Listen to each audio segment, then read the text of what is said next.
How to check which graphic card you have on Windows 10 and 11. Hi everyone, welcome back to our channel.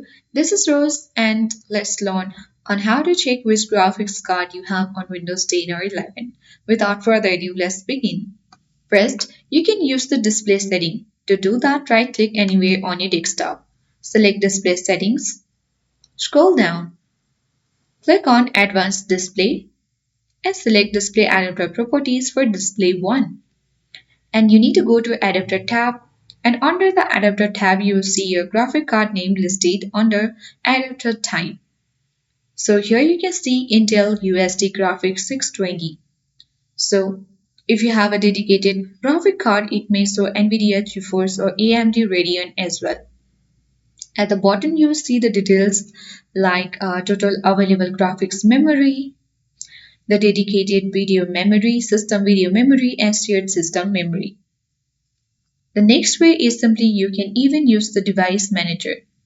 You can easily right click on the start button at the bottom left corner and select device manager. Now you can locate device adapters and expand it. Now here you can easily see your graphic card name listed here. So that's all for today. I hope this guide was helpful. If it was, then do like, share, comment and don't forget to subscribe. Thank you for watching.